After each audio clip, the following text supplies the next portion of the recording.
भारत और चीन की सेनाओं के बीच पूर्वी लद्दाख में चल रहे संघर्ष के बीच 29 और 30 अगस्त की रात भारतीय सेना के जवानों ने बड़ी जीत हासिल की है। उन्होंने लाइन ऑफ एक्चुअल कंट्रोल यानी LAC पर मौजूद हेलमेट और ब्लैक टॉप की चोटियों पर कब्जा करने की कोशिश कर रही चीनी सेना को न केवल रोका बल्कि उन पर अपना कब्जा जमा लिया है। इसके साथ ही भारतीय सेना के जवानों ने पेंगोंग सो झील के दक्षिणी किनारे पर मौजूद चोटियों पर पोजीशन ले ली है। इन चोटियों पर कब्जा करने का भारतीय सेना और देश की सुरक्षा के लिए क्या महत्व है, जानिए रिटायर्ड लेफ्टिनेंट जनरल सतीश दुआ से। भारत ने चीन को जिस पेंगोंग सो झील के पहाड़ों की चोटियों पर कब्जा करने से रोका है, उन चोटियों का क्या महत्व है? 3-4 दिन पहले इंडियन आर्मी ने लद्दाख में पेंगोंग सो लेक के दक्षिणी भाग पर कुछ पहाड़ी चोटियों में अपना कब्जा कर लिया। वो उस वक्त जबकि उन्हें पता लगा कि चाइनीज आर्मी LAC के इस तरफ हमारी तरफ उन पहाड़ियों पर अपना कब्जा बनाने के लिए टुकड़ियां भेज चुकी थी। क्या वजह है कि हम इन पहाड़ी चोटियों पर अपना कब्जा करना चाहते हैं? मैं समझाना चाहूंगा कि जब एक पहाड़ी चोटी पे कोई आर्मी की मिलिट्री की डिप्लॉयमेंट होती है तो वो दूर दूर तक के इलाके को देख सकती है। आप इमेजिन कीजिए कि आप अगर कुतुब मीनार के ऊपर हैं तो आप कितना इलाका देख सकते हैं। ठीक उसी प्रकार आप दूर तक दुश्मन की हरकतों को न सिर्फ ऑब्जर्व कर सकते हैं, देख सकते हैं, आप उनके ऊपर कारगर फायरिंग कर सकते हैं और उनकी मूवमेंट में इंटरफेयर कर सकते हैं। इसलिए इन पहाड़ियों की अहमियत बहुत ज्यादा बढ़ जाती है, खास तौर पे ऐसे इलाकों में जहां पर कि अब दोनों सेनाओं के बीच में LAC पर कुछ तनाव बना हुआ है। चीन की सीमा 14 देशों से सटी हुई है, लेकिन सिर्फ भारत की सीमा पर ही विवाद होता रहा है। इसकी क्या वजह है? चाइना और इंडिया के बीच में जो बॉर्डर है उसमें से 3,500 किलोमीटर का border line of actual control है, जो कि अनरिजॉल्व बॉर्डर है। चाइना इसको एक लिवरेज की तरह इस्तेमाल करता है ताकि वो इंडिया के साथ कभी कभी एक प्रेशर पॉइंट इस्तेमाल कर सके। 2013-14 में डेप्सांग और चूमर में हमारा फेस ऑफ हुआ था। 2017 में India China Bhutan tri junction पर डोलम प्लेट्यू का विवाद हुआ और उस वक्त भी इंडिया अपने स्टैंड पर अडिग रहा और आखिरकार चाइना को रुकना पड़ा। और 2020 में आप देख रहे हैं कि पिछले 3-4 महीनों से जो लद्दाख में हरकतें हो रही हैं वो इसलिए कि चाइना को ये गवारा नहीं है कि इंडिया अपना बॉर्डर पे जो रोड का इंफ्रास्ट्रक्चर है वो तेजी से बढ़ा रहा है, जिसमें कि हमारी को मोबिलाइजेशन में आसानी हो और हमारे दूर दराज के इलाके में रहने वाले लोगों को सुविधाएं हो। लेकिन इंडिया भी रेजोल्यूट है कि हम कोई भी कदम उठाएंगे लेकिन चाइना को अपने मंसूबे में कामयाब नहीं होने देंगे। हमेशा गर्मी के मौसम में ही LAC पर भारत चीन की सेनाओं के बीच झड़प क्यों होती है? हर साल इंडिया चाइना की जब झड़प हमें देखने को मिलती है तो वो हमेशा गर्मियों में होती है। मैं बताना चाहूंगा कि सर्दियों में इस इलाके में या तो पूरा बर्फ से ढका होता है और या फिर इस इलाके में पहुंचने वाली जो सड़कें हैं वो बर्फ से ढकी होती हैं। जो माउंटेन पासेस हैं वो बर्फ के नीचे दबे होते हैं और ये इलाका एक बिल्कुल वास्ट हाई एल्टीट्यूड डेजर्ट है। यहाँ पे जो ऑल्टीट्यूड है वो 13,000, 14,000, 15,000, 16,000 फुट की ऊंचाई पर है, जहाँ के ऑक्सीजन की कमी होती है और भयंकर ठंड होती है। इसलिए गर्मियों में जब चाइनीज आर्मी के सोल्जर्स आगे अपनी एक्सरसाइज और मैनूवर करने आते हैं और उसी टाइम पे जब पेट्रोलिंग के दौरान हमारे कभी कभी आपस में फेस ऑफ हो जाते हैं। इसी से यह भी जाहिर होता है कि अब गर्मियां खत्म होने वाली हैं और इंडियन फोर्सेस और चाइनीज फोर्सेस दोनों को तैयारी करनी पड़ेगी अपने विंटर स्टॉकिंग के लिए। अगर उनको विंटर में वहां रहना है तो हमारी फोर्सेस इंडियन आर्मी लॉजिस्टिकली हमारे को एक एडवांटेज है, क्योंकि हमारी फोर्सेस लद्दाख में ही रहती हैं और हमारे पास उसकी लॉजिस्टिक सप्लाईज की तैयारी है। चाइना की आर्मी पीछे चली जाती है अमूमन पीछे चली जाती है और उनको इसके बाद इसकी तैयारी करनी पड़ेगी, क्योंकि अब लगता नहीं है कि इस विंटर में दोनों फोर्सेस अपने पुल आउट कर पाएंगी। दूसरी तरफ एक और एडवांटेज जो इंडियन आर्मी की है कि इंडियन आर्मी के हमारे सब सोल्जर्स हाई एल्टीट्यूड में पूरी तरह से एक्लेमेटाइज्ड हैं, और ये एक और पॉइंट है जो हमारे फेवर में जाता है। बहुत से देश कहीं न कहीं चीन से परेशान हुए हैं, लेकिन भारत ही इकलौता ऐसा देश है जिसने चीन के खिलाफ दमखम दिखाया है। ऐसा क्यों? चाइना ने कई फ्रंट खोले हुए हैं। एक तरफ चाइना और जापान की सेनकाकू आइलैंड पे का झगड़ा हो रहा है, दूसरी तरफ चाइना और यूएस की ट्रेड वॉर्स चल रही हैं, तीसरी तरफ चाइना 6 और देशों के साथ में, जहां पे साउथ चाइना सी में जो इन्वॉल्व है, उनके साथ उनकी डिफरेंसेस हैं। और ये तब की जबकि पूरे विश्व में एक पैंडेमिक जो कि चाइना से स्टार्ट हुआ, वो पूरा विश्व उससे जूझ रहा है। इंडिया के साथ जो हमारी लद्दाख में जो हरकत चल रही है, लेकिन इंडिया ही एक ऐसा देश है जिसने कुछ ठोस कदम उठाए हैं। एक ही कंट्री है जिसने कि चाइना के सारे एप्स बैन किए, चाइना की एफडीआई के ऊपर कर्ब्स लगाए कि अगर वो यहाँ पे निवेश नहीं कर सकते आसानी से, और कुछ रिस्ट्रिक्शंस उनकी टेलीकम्युनिकेशन कंपनीज पर लगाई हैं।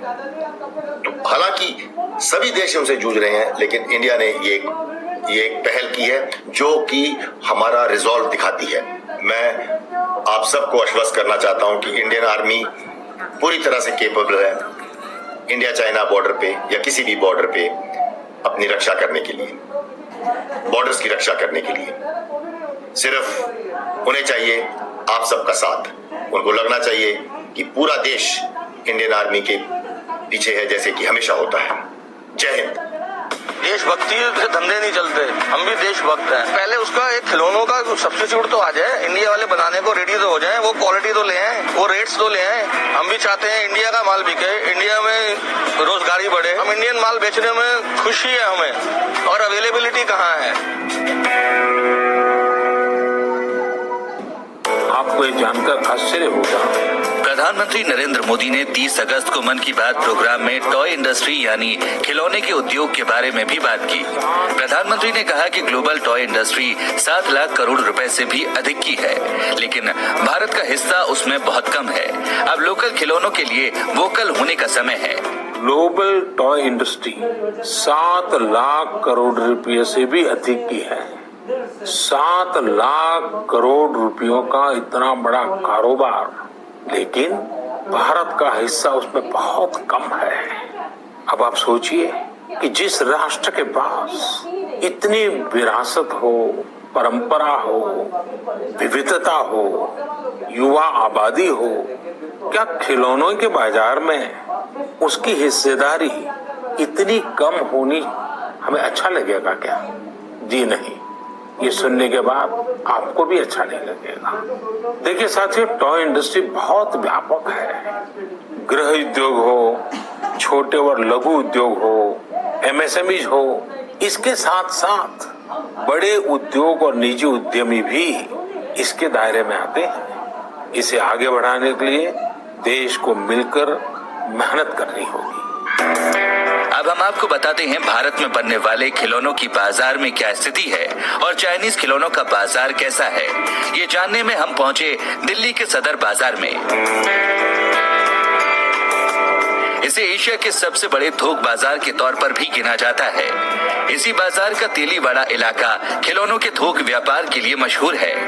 यहाँ सिर्फ खिलौनों के थोक विक्रेता ही नहीं बल्कि कई उत्पादक और इम्पोर्टर भी हैं, जिनसे खिलौने खरीदने के लिए देश के कोने कोने से व्यापारी यहाँ पहुँचते हैं। बीते कई सालों से सदर बाजार में खिलौनों का थोक व्यापार करने वाले पुनीत सूरी ने बताया कि भारतीय खिलौनों का फिलहाल चीन के खिलौनों से कोई मुकाबला ही नहीं है। चीनी खिलौने क्वालिटी में हमारे खिलौनों से कहीं ज्यादा बेहतर हैं और दाम में कहीं कम। वैसे खिलौने अगर भारत में बनने लगे तो हमें तो खुशी ही होगी भारतीय माल बेचने में। We also love our nation. हम भी चाहते हैं इंडिया का माल बिके, इंडिया में रोजगारी बढ़े, इंडस्ट्रीज बढ़े, मगर कुछ प्लानिंग के साथ हो। हम इंडियन माल बेचने में खुशी है हमें, और अवेलेबिलिटी कहाँ है। एकदम से आप इतने सालों से माल आया हुआ, लोगों का टेस्ट बना हुआ, कैसे कैसे बदल सकते हैं आप? कोई इंफ्रास्ट्रक्चर बनाइए, पॉलिसीज बनाइए, जगह अलॉट कीजिए, सब्सिडीज दीजिए, इंडस्ट्रीज लगाइए, फिर बैन करिए। एकदम सडन डिसीजंस नहीं चलते इन चीजों में। आज रातों रात आपने कह दिया बंद करो, चाइना इंपोर्ट बंद कर दो, कहाँ से लाएंगे माल, कहाँ जाएंगे? टाइम लगता है इंडियन मैन्युफैक्चरर्स को भी बनाने में, असेंबल करने में, डाइयां लाने में, फैक्ट्री लाने में, पावर सप्लाई लेने में। उस दौरान कैसे करेंगे हम लोग काम? उस दौरान का हम जो बैकअप है, स्टॉक कहाँ से मेंटेन करेंगे? टॉय एसोसिएशन ऑफ इंडिया के मुताबिक भारत में हर साल चीन से करीब 4000 करोड़ के खिलौने आयात किए जाते हैं। इन्हीं खिलौनों का बाजार मूल्य देखा जाए तो ये 3 गुना तक बढ़ जाता है। ऐसे में चीन से आए खिलौनों का कुल व्यापार करीब 12,000 करोड़ का हो जाता है, जबकि भारतीय खिलौनों का कुल व्यापार 1000 करोड़ रुपए का भी नहीं है। वहीं पुनीत सूरी कहते हैं कि हम भी सच्चे देशभक्त हैं, लेकिन देशभक्ति से धंधे नहीं चलते हैं। देशभक्ति से धंधे नहीं चलते, हम भी देशभक्त हैं। हम भी चाहते हैं चाइना हमारे साथ बुरा कर रहा है, चाइना से 1 रुपए की डील ना करें, बट फिर वही बात है, अल्टरनेटिव क्या है? कुछ प्रोवाइड तो कीजिए पहले। ये नहीं तो हम ये कर सकते हैं, ये नहीं तो वो कर सकते हैं। We hate China but this is our bread and butter. आप 6 महीने टाइम लीजिए, आप जो बूम लाना चाहते हैं उसको टाइम लगेगा, उसको साल का टाइम दीजिए, 6 महीने का टाइम दीजिए। इंकरेज करिए इंडियन मार्केट को, इंडियन मैन्युफैक्चरिंग को, टॉयज की। ग्रेजुअली धीरे धीरे आप बंद करिए, आप ड्यूटी रेस करिए, तरीके अलग अलग है। मगर पहले उसका एक खिलौनों का सब्स्टिट्यूट तो आ जाए, इंडिया वाले बनाने को रेडी तो हो जाए, वो क्वालिटी तो ले आए, वो रेट्स तो ले आए। आप डिफरेंशिएट करके देख लीजिए इंडियन प्रोडक्ट और चाइना प्रोडक्ट में। अच्छी चीज की आदत लगने के बाद बुरी चीज नहीं डाइजेस्ट होती। नेताओं की बयानबाजी से खफा माइलस्टोन इंपैक्ट्स कंपनी के मालिक रमित सेठी ने कहा कि जो नेता हवाई भाषण देते हुए चीन के बायकॉट की बात कहते हैं, सबसे पहले उन्हें ही अपना माइक तोड़ देना चाहिए जिससे वो भाषण दे रहे होते हैं, क्योंकि वो भी चीन का ही होता है। वहीं खिलौने के व्यापारी पुनीत कहते हैं कि जिस दिन लोगों का टेस्ट बदलेगा, मार्केट में खुद ब खुद इंडियन प्रोडक्ट की डिमांड बढ़ जाएगी। अभी चाइना प्रोडक्ट की सेल ज्यादा है क्योंकि ग्राहक उस प्रोडक्ट से ज्यादा खुश है। जो हमारी सेल है आज आप देख रहे हो कि वो चाइना प्रोडक्ट की है। अब उसको हम इंडियन प्रोडक्ट में कैसे डेवलप करेंगे? तो लोगों का टेस्ट अपने आप बनना है। वो अगर इंडियन प्रोडक्ट्स को अच्छा समझ रहे हैं, उसमें ही अपनी सेटिस्फेक्शन कर रहे हैं कि हाँ हम इससे ही खुश हैं, हमारे बच्चे इस तरीके के प्रोडक्ट से ही खुश हो जाएंगे कंपेरेटिवली टू चाइना प्रोडक्ट्स, तो ये तो कस्टमर के डिमांड के ऊपर फर्क पड़ेगा ना सर हमारे काम का। पुनीत का मानना है कि बायकॉट जैसे अभियान से कुछ नहीं होता, लेकिन अगर सरकार कोई आदेश जारी करती है तो मानना ही पड़ेगा, भले ही कितनी परेशानियां आए। लेकिन सरकार को अल्टरनेट तैयार होने के बाद चीजों पर पाबंदी लगाने पर विचार करना चाहिए। एक सिर्फ वो मुहिम चालू होती है ना, बॉयकॉट बॉयकॉट, वो होती है 2-3 दिन बाद खत्म हो जाती है। जब तक मीडिया दे रहा है तब तक उसका असर रहता है। मीडिया ने जो दिखाना बंद कर दिया तो वो लोगों पे असर नहीं रहता। ये पर्सनल पार्टीज हैं, पर्सनल उनका वो है जो ये सब करते हैं। ये तो गवर्नमेंट डिसीजन है जो फाइनली मानने पड़ेंगे। मोर्चों से कुछ नहीं होता, आंदोलनों से कुछ नहीं होता, तो गवर्नमेंट जो रूल देगी वो हमें फॉलो करना पड़ेगा, मगर दिक्कतें आएंगी। प्रधानमंत्री मोदी ने मन की बात में भारतीय खिलौनों को बढ़ावा देने की जो बात कही, उससे भारतीय उत्पादक खुश क्यों नहीं है? व्यापारियों का कहना है कि मोदी जी की कथनी और करनी में बहुत अंतर है। बात वो हमें बढ़ाने की कहते हैं, लेकिन फैसले उनके सारे हमें गिराने वाले रहे हैं। बाकी मन की बात में कुछ भी बोलना अलग बात है। मोदी जी हमेशा अच्छा अच्छा ही बोलते हैं। नमस्कार, ये दैनिक भास्कर की मॉर्निंग न्यूज ब्रीफ है। आज 4 सितंबर है, शुक्रवार का दिन है। आज की ब्रीफ में हम आपको बताएंगे कि चीन के साथ सीमा विवाद के बीच भारत के लिए कौन सी राहत देने वाली खबर सामने आई है। लेकिन हमेशा की तरह सबसे पहले वो खबरें जिन पर आज पूरे दिन नजर रहेगी। आज बीसीसीआई इंडियन प्रीमियर लीग के 13वें सीजन के शेड्यूल का ऐलान करेगी। वित्त आयोग आज आर्थिक सहयोग समिति के साथ बैठक करेगा, जिसमें जीडीपी में बढ़ोतरी के उपाय और जीएसटी कलेक्शन जैसे मुद्दों पर चर्चा होगी। पवित्र तीर्थ स्थल हेमकुंड साहिब के कपाट आज सुबह 10 बजे श्रद्धालुओं के लिए खोले जाएंगे। जेईई मेंस और नीट की परीक्षा दे रहे छात्रों की मदद के लिए रेलवे आज से 15 सितंबर के बीच राजस्थान, यूपी और बिहार में स्पेशल ट्रेनें चलाएगा। सरकार की सोना बेचने वाली सॉवरेन गोल्ड बॉन्ड स्कीम का आज आखिरी दिन है। इस बार आरबीआई ने गोल्ड बॉन्ड की कीमत 5,117 रुपए प्रति ग्राम रखी है। अब कल के दिन से जुड़ी वो खबरें जो आप जानना चाहेंगे।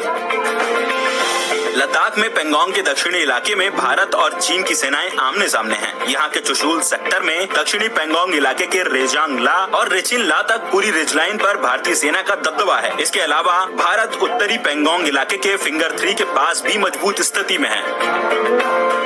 लॉकडाउन में दिए गए लोन मॉरेटोरियम को आगे बढ़ाने और ब्याज में छूट देने की अर्जियों पर सुप्रीम कोर्ट में लगातार दूसरे दिन सुनवाई हुई। कोर्ट ने बैंकों से कहा कि जिन ग्राहकों के खाते 31 अगस्त तक नॉन परफॉर्मिंग एसेट्स घोषित नहीं किए गए हैं, उन्हें केस का निपटारा होने तक प्रोटेक्शन दिया जाए। इस मामले की अगली सुनवाई 10 सितंबर को होगी।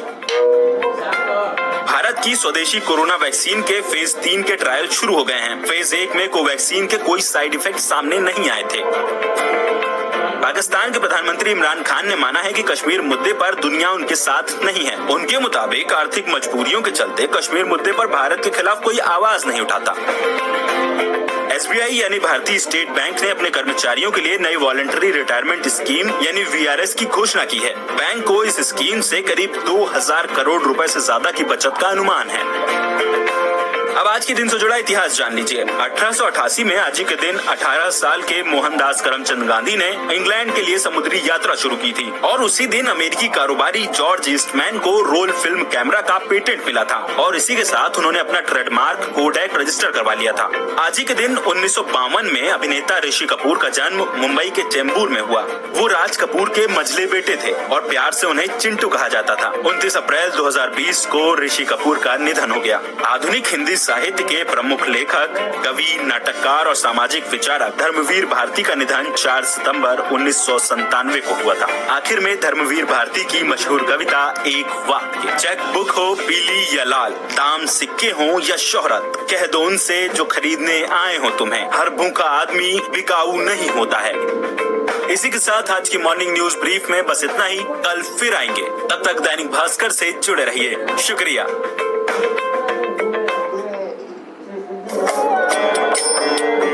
महाभारत के अनुशासन पर्व में भीष्म पितामह और युधिष्ठिर के संवाद हैं। इस पर्व में भीष्म पितामह ने युधिष्ठिर को श्राद्ध कर्म के बारे में बताया है। महर्षि निमि को अत्रि मुनि ने श्राद्ध का ज्ञान दिया था। इसके बाद निमि ऋषि ने श्राद्ध किया और उनके बाद अन्य ऋषियों ने भी श्राद्ध कर्म शुरू कर दिए। गरुड़ पुराण में भगवान विष्णु ने गरुड़ देव को पितृपक्ष का महत्व बताया था। पितृपक्ष में पितरों के साथ ही अग्निदेव भी अन्न ग्रहण करते हैं। मान्यता है कि अग्निदेव के साथ भोजन करने पर पितर देवता जल्दी तृप्त हो जाते हैं। इसलिए पितृपक्ष में धूप ध्यान करते समय जलते हुए कंडे पर ही पितरों के लिए भोजन अर्पित किया जाता है। मृत पूर्वजों को श्रद्धा से याद करना ही श्राद्ध कहलाता है। पिंडदान करने का मतलब है पितरों के लिए भोजन दान। तर्पण करने का अर्थ ये है कि हम पितर देवताओं के लिए जल का दान कर रहे हैं। इस तरह पितृपक्ष में इन तीनों कामों का महत्व है। ज़मीं से जो चुरा लिया है जो तुमने, फलक आज तेरे हिस्से में सितारे कुछ और ज्यादा होंगे। हमारी जिंदगी को जो रोशन कर गए, यकीन है आज तेरा आसमां भी रोशन कर रहे होंगे। तुम्हारी यादें हर पल मेरे साथ हैं, लेकिन तुम मेरे साथ नहीं।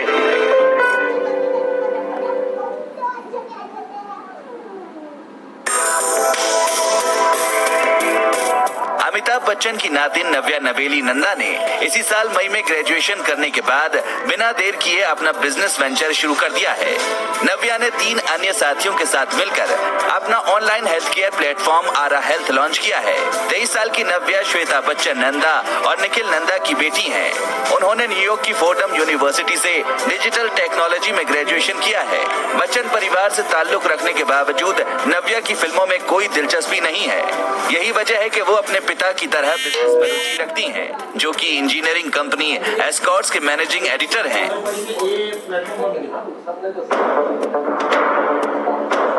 Chief of defence staff general Bipin Rawat ने पाकिस्तान को चेतावनी दी है। उत्तरी सीमा पर चीन के साथ चल रहे टकराव के मद्देनजर उन्होंने ये बयान दिया है। जनरल रावत ने कहा कि अगर हमारी उत्तरी सीमा पर कोई खतरा पैदा होता है और पाकिस्तान इसका फायदा उठाने की कोशिश करता है, हमारे लिए परेशानी पैदा करता है, तो उसे नुकसान उठाना पड़ेगा। Therefore, we have taken adequate precautions to ensure that any such misadventure by Pakistan is thwarted and they are not able to succeed succeed in their mission, but in fact, they may suffer heavy losses should they attempt any misadventure. CDS ने कहा कि हम अपनी सीमाओं पर शांति चाहते हैं। Of late, we have been seeing some aggressive actions by the Chinese, but we are capable of handling these in the best suitable way. We have our tri-services, that is the Army, Navy and Air Force, capable of dealing with our threats along our frontiers.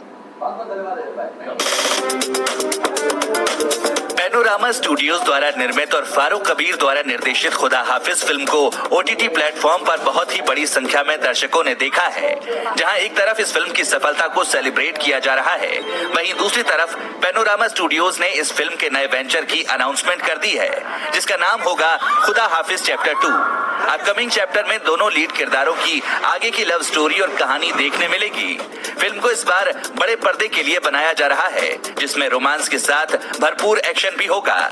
जहां film को फारूक कबीर ही निर्देशित करेंगे, वहीं मुख्य किरदार में भी विद्युत जामवाल और शिवालिका ओबरॉय ही हैं, जो साल 2021 के शुरुआती महीने में फिल्म की शूटिंग शुरू करेंगे। भारत विरोधी प्रदर्शन करने के लिए नेपाल के संगठनों को चीन खरीद रहा है। खुफिया एजेंसियों के मुताबिक चीन ने इन संगठनों को भारत और नेपाल के बीच चल रहे सीमा विवाद को लेकर प्रदर्शन करने को कहा गया है। इसके लिए चीनी दूतावास ने नेपाली संगठन को 2.5 करोड़ नेपाली रुपए भी दिए हैं। नेपाल की राजनीति में भारत के दखल को लेकर भी चीन इन संगठनों को प्रदर्शन करने के लिए कह रहा है। भारत ने लिपुलेख से धारचूला तक सड़क बनाई है। इसके बाद नेपाल ने नया नक्शा जारी कर भारत के 3 इलाकों लिपुलेख, काला पानी और लिम्पियाधुरा को अपना दावा पेश किया था।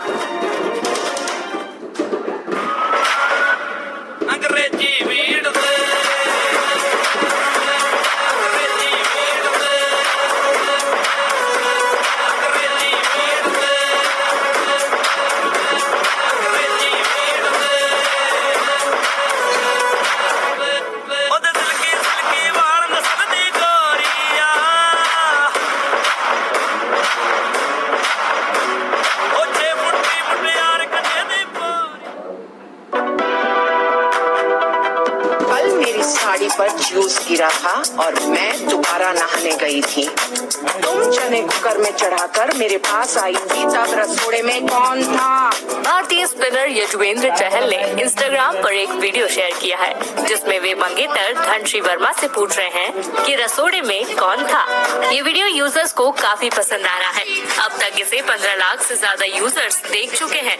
ये डायलॉग टीवी सीरियल साथ निभाना साथिया का है, जिसे म्यूजिशियन यशराज मुखाते ने म्यूजिक के साथ कंपोज करके शेयर किया था। तब से ये जमकर वायरल हो रहा है।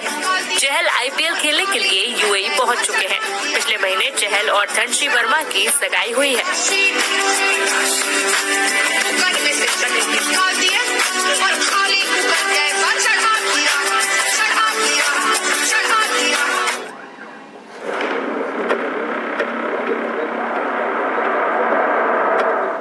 हेट स्पीच मामले में विवाद बढ़ने पर फेसबुक ने तेलंगाना के भाजपा विधायक टी राजा सिंह को बैन कर दिया है।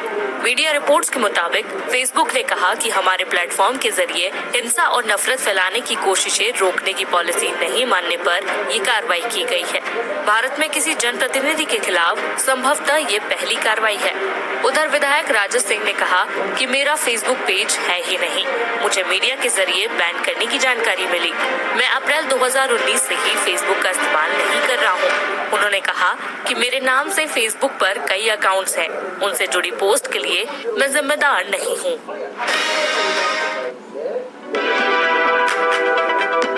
टेलीविजन का पॉपुलर रियलिटी शो कौन बनेगा करोड़पति 12 इस साल 1 महीने देरी से शुरू हुआ है। शो के पोस्टपोन होने का कारण होस्ट बिग बी का कोरोना पॉजिटिव होना था।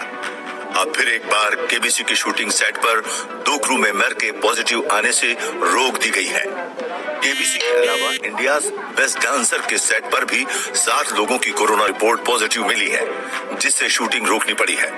इस बारे में फिलहाल पूरी जानकारी सामने नहीं आई है। बताते चलें कि 11 जुलाई को अमिताभ बच्चन और अभिषेक कोरोना पॉजिटिव पाए गए थे, जिसके बाद उनका इलाज नानावटी अस्पताल में चला था।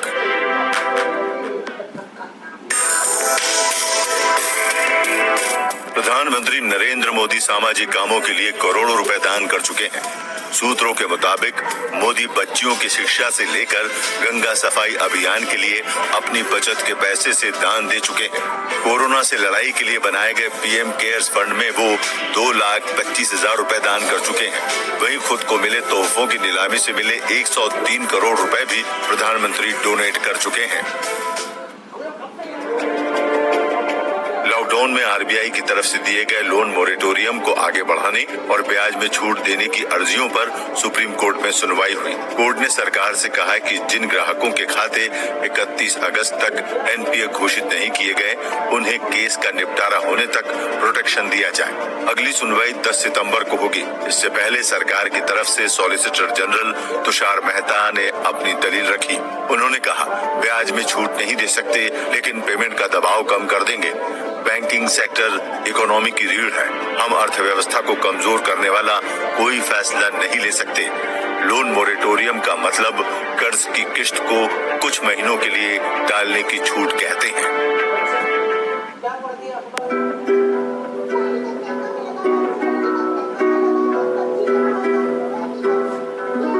कोरोना वायरस महामारी और बाद में लॉकडाउन के कारण दुनिया भर के सिनेमा घर अभी बंद है। ऐसे माहौल में 3 साउथ अमेरिकी डांसर्स ने इंस्टाग्राम पर एक डिजिटल डांस ऑफ की। यहाँ अर्जेंटीना और ब्राजील से लेकर इजराइल और इटली तक के प्रतियोगी अपनी डांस क्लिप्स को पोस्ट कर सकते हैं। आप चाहे दुनिया में कहीं भी हो, लेकिन इस मंच के माध्यम से डांस के द्वारा अपनी बात कह सकते हैं। यहाँ जाने माने एक्सपर्ट जजेस सारे डांस वीडियो का आकलन करते हैं। जो वीडियो एक दर्शक होने के नाते आपको पसंद आए, आप उसे लाइक करके डांसर्स का हौसला भी बढ़ा सकते हैं। इस प्रोजेक्ट के माध्यम से डांसर्स ने कोविड-19 के प्रति लोगों को जागरूक करने का प्रयास बखूबी किया है।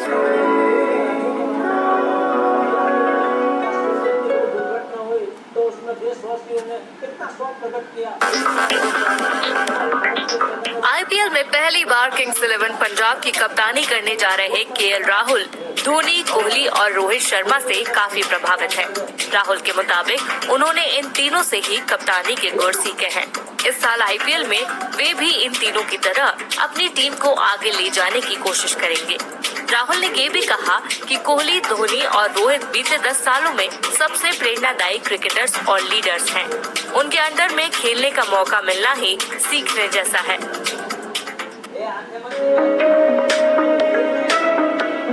दुनिया में कोरोना वायरस के अब तक 2.61 करोड़ केस सामने आ चुके हैं। इनमें 1.84 करोड़ मरीज ठीक हो चुके हैं, जबकि 8.66 लाख लोगों की मौत हो चुकी है। उधर ऑस्ट्रेलिया के विक्टोरिया और न्यू साउथ वेल्स में संक्रमण की दूसरी लहर भारी साबित हो रही है। अकेले विक्टोरिया में ही बुधवार को 113 नए मामले सामने आए। इसी दौरान 15 लोगों की मौत हो गई। सरकार अब इस बात का पता लगाने के लिए सर्वे करा रही है कि किन शहरों के कौन से हिस्से ऐसे हैं जहां संक्रमण तेजी से फैला है। दूसरी तरफ न्यू साउथ वेल्स में पब्लिक प्लेस पर मास्क न लगाने वालों पर जुर्माना लगाने पर विचार किया जा रहा है।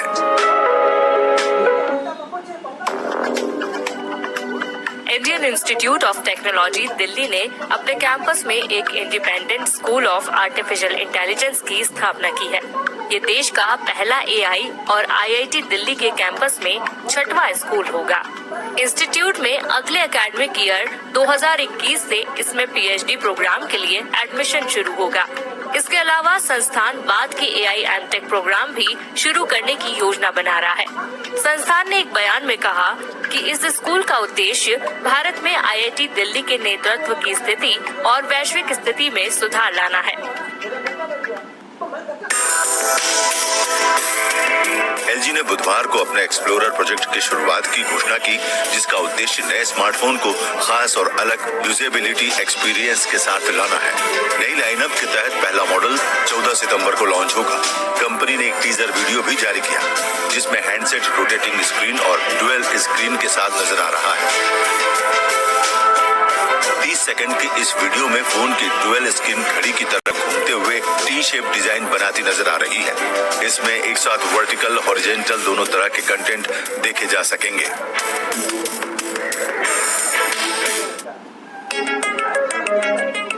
सुशांत की मौत मामले में उनकी गर्लफ्रेंड रिया चक्रवर्ती का केस देश के जाने माने वकील सतीश मानशिंदे देख रहे हैं। बताया जा रहा था कि उनकी फीस 10 लाख रुपए प्रति हियरिंग है। ऐसे में लोग सवाल उठा रहे थे कि इतने महंगे वकील को देने के लिए रिया पैसे कहां से ला रही हैं। अपनी फीस को लेकर अब सतीश मानशिंदे ने कहा है कि 10 साल पहले प्रकाशित एक लेख के आधार पर अनुमान लगाया जा रहा है कि मेरी फीस 10 लाख रुपए है। उन्होंने कहा कि मैं अपने क्लाइंट से जो भी फीस लेता हूं, उससे किसी को मतलब नहीं होना चाहिए। मैं ऐसी कोई चर्चा नहीं करना चाहता जो कि मेरे और मेरे ग्राहक के बीच बेहद पर्सनल हो।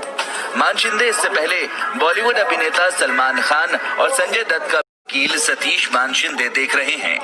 बताया जा रहा था कि उनकी फीस 10 लाख रुपए प्रति हियरिंग है।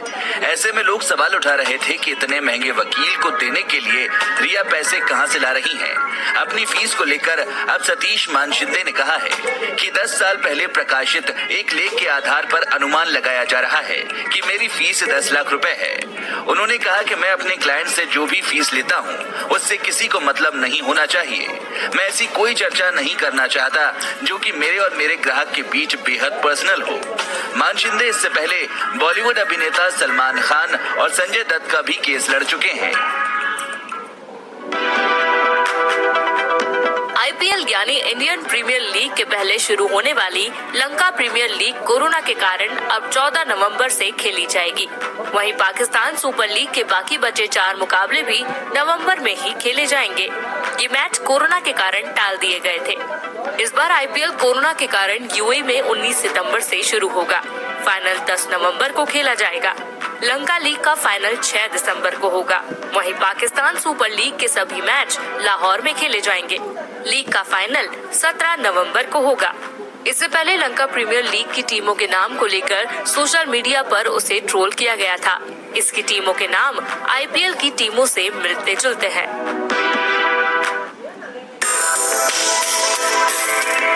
वोडाफोन आइडिया ने 2 नए प्रीपेड प्लान लॉन्च किए हैं।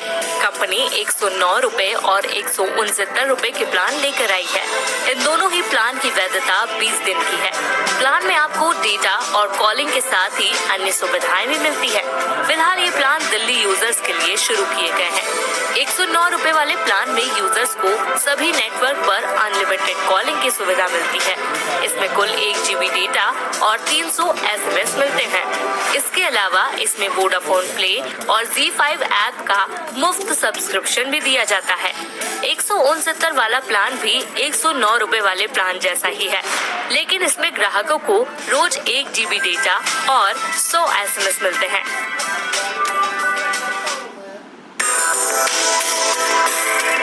इनकम टैक्स डिपार्टमेंट ने 2 सितंबर को बताया कि चालू वित्तीय वर्ष में अब तक 98,625 करोड़ रुपए का रिफंड जारी किया जा चुका है। ये रिफंड 26,02,000 से ज्यादा करदाताओं को मिला है। Central board of director taxes यानी CBDT के अनुसार इसमें से 29,997 करोड़ रुपए का रिफंड पर्सनल टैक्स के रूप में 24,50,000 करदाताओं को रिफंड किया गया। वहीं 1,68,000 से ज्यादा करदाताओं को 68,628 करोड़ रुपए का कॉर्पोरेट टैक्स रिफंड किया गया है। एक्ट्रेस कंगना रनौत का कहना है कि शिवसेना सांसद संजय राउत ने उन्हें मुंबई लौटकर नहीं आने की धमकी दी है। गुरुवार को किए अपने ट्वीट में एक्ट्रेस ने लिखा, शिवसेना नेता संजय राउत ने मुझे खुली धमकी दी है और कहा है कि मुंबई लौटकर मत आना। मुंबई की गलियों में आजादी गैंग के बाद अब खुली धमकियां। मुंबई क्यों पाकिस्तान के कब्जे वाले कश्मीर की तरह लग रही है। अपने ट्वीट के साथ कंगना ने एक न्यूज लिंक भी शेयर की जिसमें संजय राउत के बयान के बारे में बताया गया है। हालांकि राउत ने ये बात कंगना के उस बयान को लेकर कही थी जिसमें एक्ट्रेस ने मुंबई पुलिस की बजाय हिमाचल प्रदेश पुलिस या केंद्र सरकार से सुरक्षा लेने की बात कही थी। आईपीएल शुरू होने से पहले ही मुंबई इंडियंस की मुश्किलें बढ़ गई हैं। टीम के तेज गेंदबाज और आईपीएल में सबसे ज्यादा विकेट लेने वाले लसित मलिंगा लीग से हट गए हैं। उन्होंने पारिवारिक वजहों का हवाला देकर टूर्नामेंट से हटने का फैसला लिया है। ऑस्ट्रेलिया के तेज गेंदबाज जेम्स पैटिंसन को उनके रिप्लेसमेंट के तौर पर चुना गया। वो अब तक आईपीएल में नहीं खेले हैं। पैटिंसन इस हफ्ते के अंत में मुंबई इंडियन टीम से जुड़ेंगे। मैसाचुसेट्स के बॉस्टन हॉस्पिटल में मरीजों के चेकअप के लिए रोबोट की तैनाती की गई है। इसका नाम स्पॉट रखा गया है। ये 6 फीट दूर से कोरोना के संदिग्ध मरीजों की जांच करता है। ये डॉग की तरह दिखता है और 4 पैरों पर चलता है।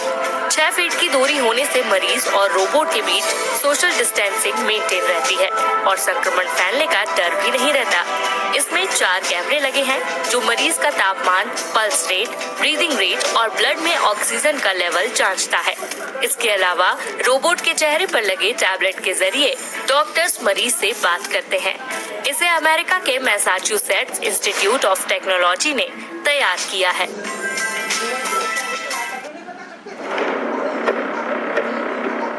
अमेरिका के राष्ट्रपति चुनाव में मेल इन वोटिंग का राष्ट्रपति डोनाल्ड ट्रंप लगातार विरोध कर रहे हैं। बुधवार को उन्होंने अजीब सुझाव दिया।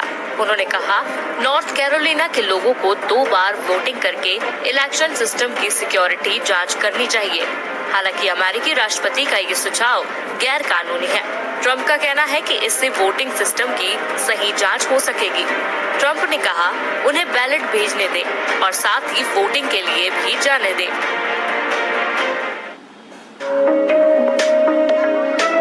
बढ़ते मोटापे का एक और खतरा ऑक्सफोर्ड यूनिवर्सिटी के वैज्ञानिकों ने बताया है।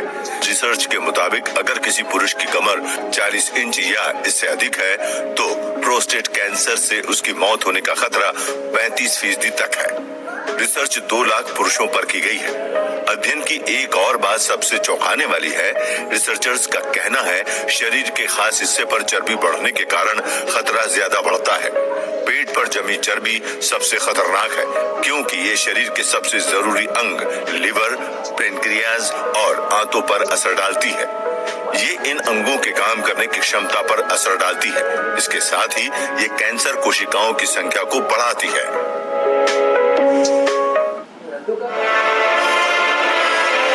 पाकिस्तान के पूर्व तेज गेंदबाज शोएब अख्तर अपने ही देश के लोगों पर भड़क गए हैं। उन्होंने एक इंटरव्यू में कहा कि वो टीम इंडिया या विराट कोहली की तारीफ क्यों नहीं कर सकते। पाकिस्तान या दुनिया का कोई खिलाड़ी कोहली के नजदीक भी नहीं है। अख्तर ने हाल ही में कोहली और रोहित शर्मा समेत भारतीय टीम की तारीफ की थी। इसके बाद से पाकिस्तान में उनकी जमकर आलोचना हो रही है। इस पर पूर्व तेज गेंदबाज ने कहा कि जो लोग आलोचना कर रहे हैं उन्हें आंकड़े देख लेना चाहिए।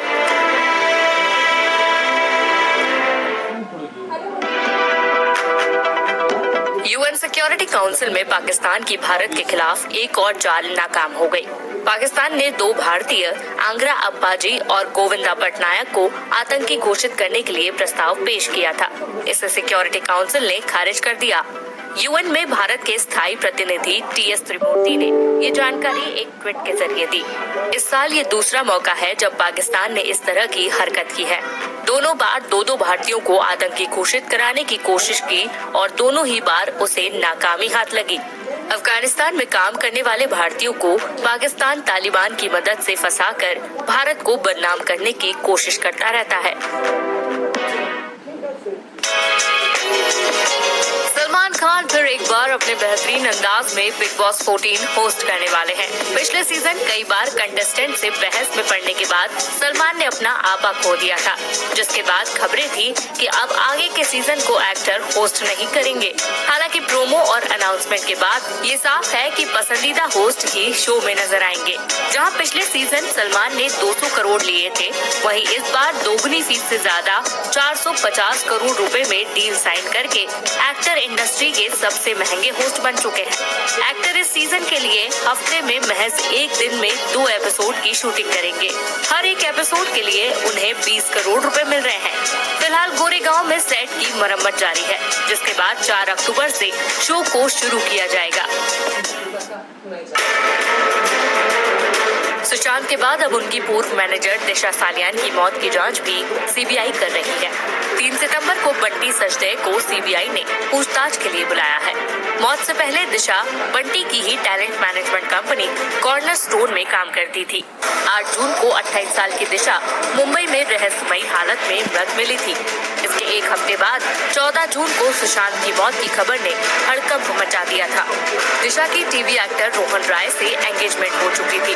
कोरोना लॉकडाउन के दौरान दिशा अपने मंगेतर के घर में शिफ्ट हो गई थी। यहीं से 9 जून उन्हें मृत पाया गया था।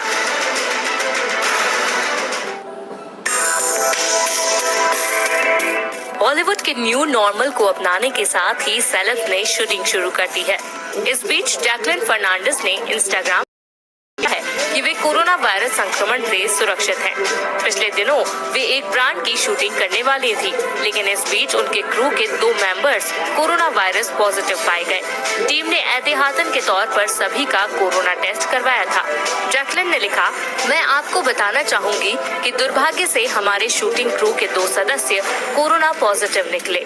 दोनों ही सदस्य सेल्फ आइसोलेशन में हैं और उनका ट्रीटमेंट चल रहा है। बाकी क्रू और मैं खुद नेगेटिव हूँ, लेकिन हम सभी जरूरी नियमों का पालन कर रहे हैं।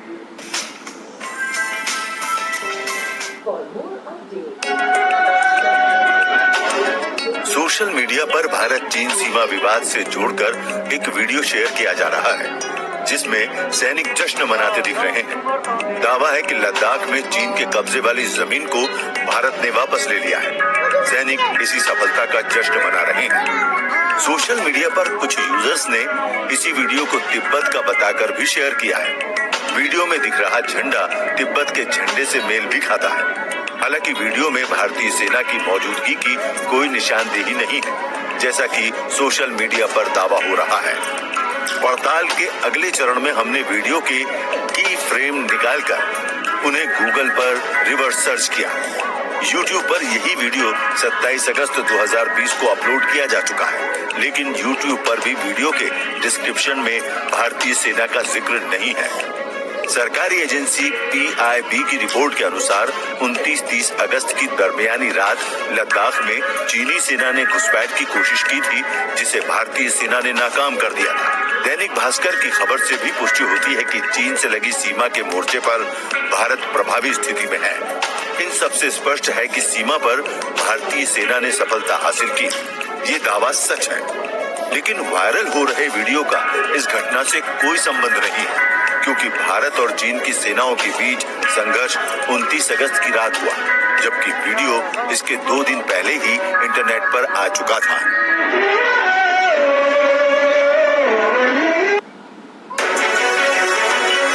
अमेरिका में राष्ट्रपति के चुनाव से 2 महीने पहले राष्ट्रपति और रिपब्लिकन के उम्मीदवार डोनाल्ड ट्रंप ने डेमोक्रेटिक शासित बड़े शहरों के मेयरों को निशाना बनाया है। उन्होंने कहा कि इन शहरों में ही सबसे ज्यादा समस्याएं हैं, हम इन्हें हल करेंगे।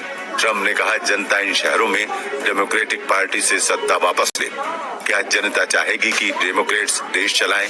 करीब 80% बड़े शहरों में डेमोक्रेटिक, जबकि सिर्फ 20% में रिपब्लिकन मेयर हैं। इन शहरों की आबादी 5 लाख से ज्यादा है। ट्रंप का आरोप है कि बड़े शहरों में डेमोक्रेटिक पार्टी की निष्क्रियता के कारण समस्या बढ़ी है।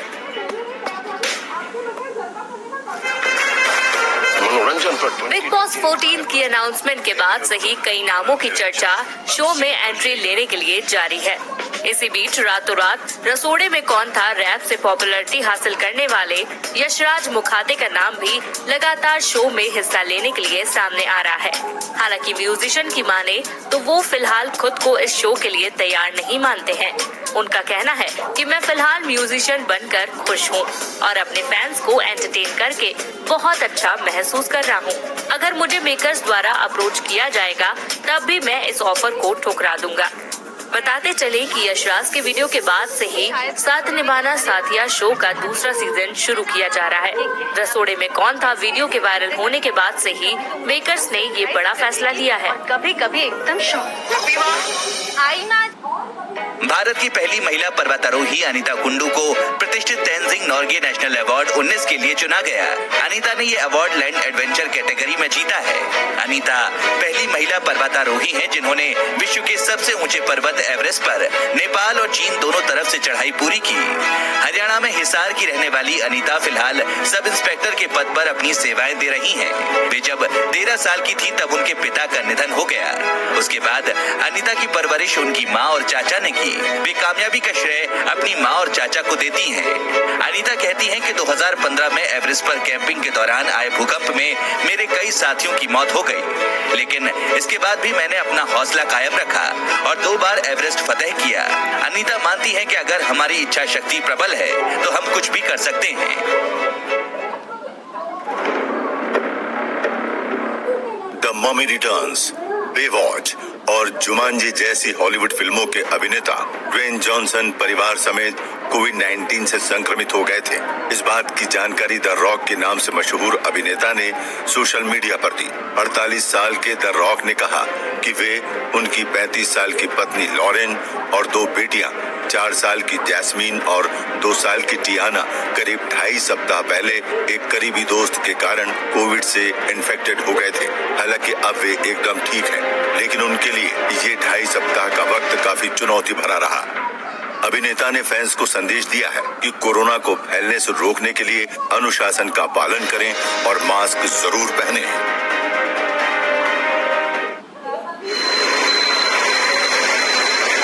राजस्थान माध्यमिक शिक्षा बोर्ड की 10वीं और 12वीं और सप्लीमेंट्री एग्जाम गुरुवार से शुरू हो गए हैं। आज पहले दिन फिजिक्स और इंग्लिश का पेपर लिया गया। ये परीक्षाएं 12 सितंबर को समाप्त होंगी। वहीं परीक्षा केंद्र पर सोशल डिस्टेंसिंग तो नहीं दिखी, लेकिन सैनिटाइजेशन के बाद बच्चों को एंट्री मिली।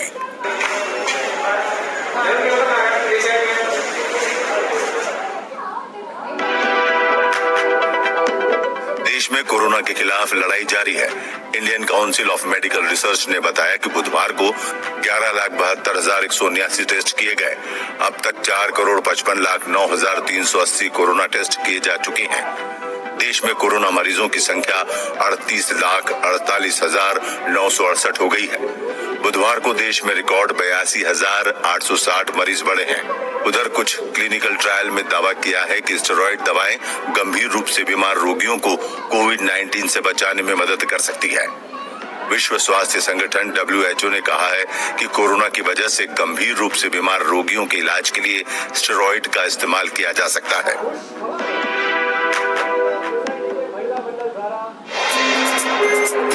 सुशांत केस में चल रहे मीडिया ट्रायल पर रोक लगाने की मांग को लेकर महाराष्ट्र के 8 पूर्व शीर्ष पुलिस अधिकारियों ने बॉम्बे हाईकोर्ट में एक जनहित याचिका लगाई है।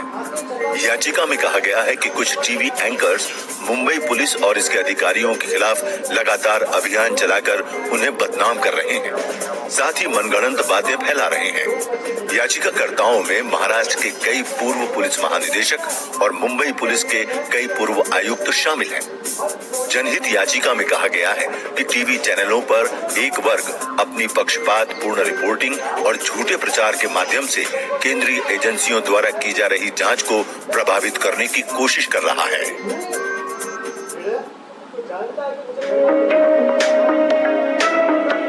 प्रधानमंत्री नरेंद्र मोदी की पर्सनल वेबसाइट का ट्विटर अकाउंट गुरुवार तड़के 3:15 बजे हैक कर लिया गया।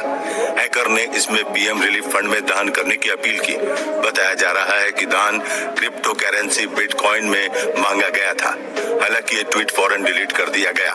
ट्विटर ने कहा है कि हम इस मामले की जांच कर रहे हैं। अभी हमें अन्य ट्विटर हैंडल्स के प्रभावित होने की जानकारी नहीं है। हैकर ने एक अन्य ट्वीट में लिखा, ये अकाउंट जॉन विक ने हैक किया है।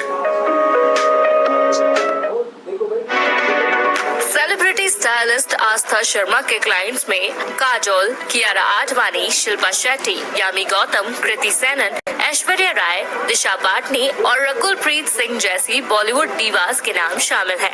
ग्रेजुएशन पूरी करने के बाद आस्था अपने पिता की तरह वकील बनना चाहती थी, लेकिन उन्होंने जब फैशन स्कूल में एडमिशन लिया और स्टाइलिंग को जाना तो इसी क्षेत्र में अपना करियर स्थापित किया।